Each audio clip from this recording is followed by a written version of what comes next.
President Trump has sealed the border shut.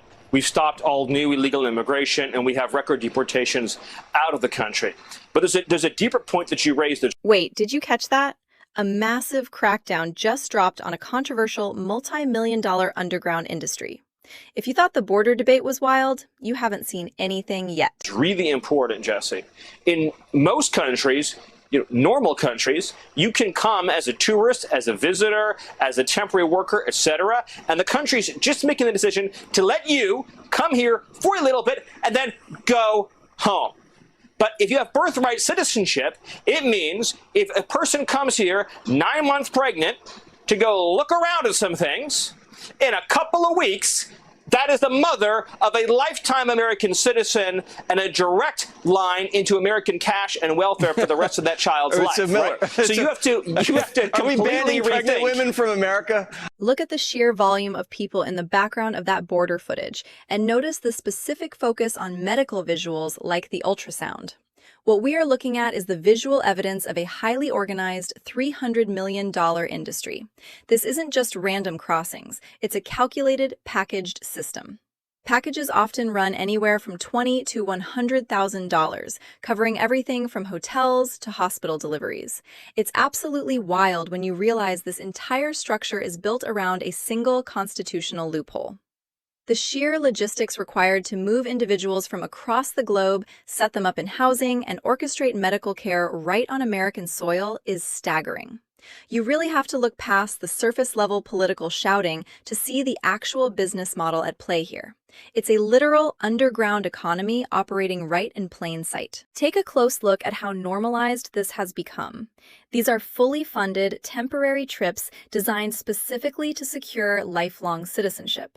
It completely redefines the concept of a tourist visa. Among Republicans, 93% are extremely or very proud. Just a single one, say they have little to no pride in being an American. But look over at the Democratic side. This is where we've seen this extremely or very number. It's been taking a tumble at 27%.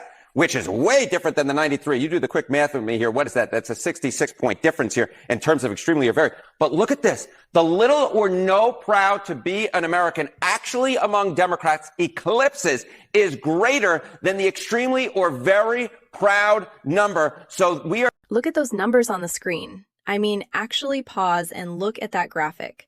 A 93% to 1% split on national pride is almost impossible to find on any other issue. That 1% metric for extremely or very proud is a staggering visual of just how deeply fractured the cultural mindset has become.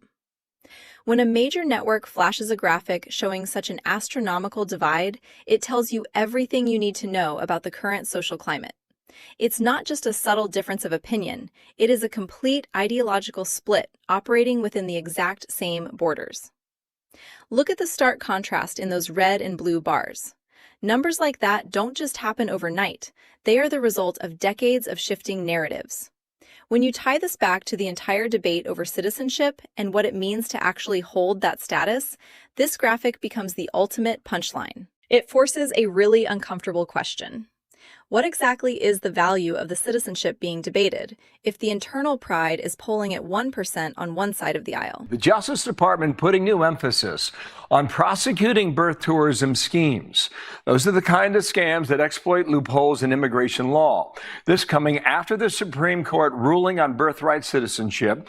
The DHS Secretary Mullen addressing that a bit earlier on Fox and Friends, saying that the president is making the right call on this issue. Here he is. I think the president was spot on this, and the court is absolutely dead wrong on this situation. This is truly a national security risk that we're having, but we're re-looking at it. All of us together are working and saying, okay, how can we protect America and still at the same time, unfortunately, figure out how to work with the court in this situation. Did you catch the specific phrasing on that title card? Birth tourism crackdown. The fact that the Department of Justice is actively deploying resources to target this specific loophole is a massive shift in federal strategy. Notice how the official seal is positioned right next to the bold red text. They are making a highly public, visual statement that the era of turning a blind eye to these organized schemes is coming to an abrupt end. It's fascinating because this isn't just a sudden policy idea.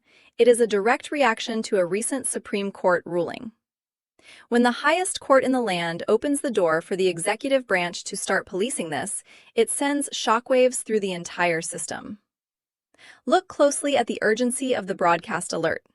It is signaling a fundamental change in how the government interprets and enforces the 14th Amendment. This graphic is essentially the opening shot of a massive legal battle that will completely redefine who gets prosecuted for gaming the system. About two recent Supreme Court rulings. Let's start with yesterday, the birthright citizenship ruling. I know you guys announced yesterday you're going to ramp up efforts to combat birth tourism schemes. But Secretary Mullen said earlier today there are discussions about other options after this ruling. Can you discuss what other options are on the table after yesterday's decision?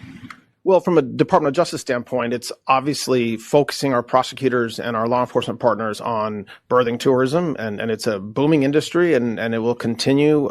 It will continue given the Supreme Court's decision yesterday. There's other things that DHS can do and the federal government can do in the visa process and the application process to try to minimize or limit the opportunity of folks coming here to not to visit and not to do what they're saying they're doing on their tourist visa, but just to have a baby that can then be a U.S. citizen. So take a look at the framing of this press briefing. You have the acting attorney general standing at the podium, surrounded by top-tier federal law enforcement officials. The body language alone tells you how seriously they are treating this operation. They aren't just giving a routine update. They are officially categorizing this industry as a booming illegal enterprise. The visual weight of the Department of Justice seal in the background emphasizes that this is a full-scale federal initiative. When officials start discussing visa process crackdowns and application limits, they are signaling a coordinated strike across multiple government agencies.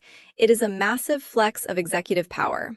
Pay attention to the atmosphere in that room. It's strictly business.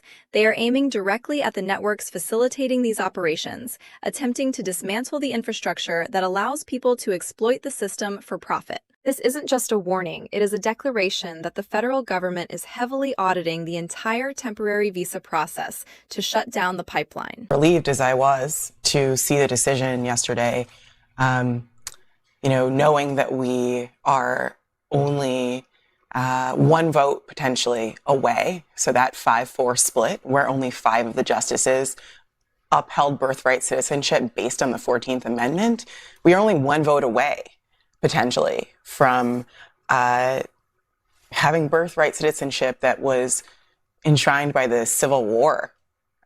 Look at the tension in that panel setup and the stark Supreme Court upholds graphic. What is really wild here is the razor-thin margin they are reacting to. A 5-4 split means the entire interpretation of citizenship was quite literally one single vote away from being completely overturned. That is a terrifyingly close margin for a constitutional pillar that has stood since the Civil War. When you see the visual layout of this broadcast, it perfectly captures the anxiety surrounding the court's current makeup. It highlights a massive vulnerability in the system.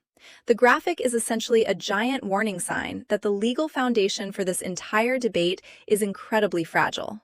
If just one justice retires or is replaced, the entire landscape of American citizenship could be altered overnight.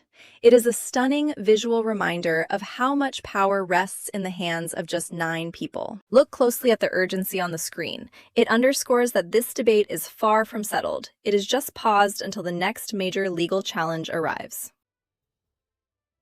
Drop your thoughts in the comments below and hit subscribe if you want more deep dives like this.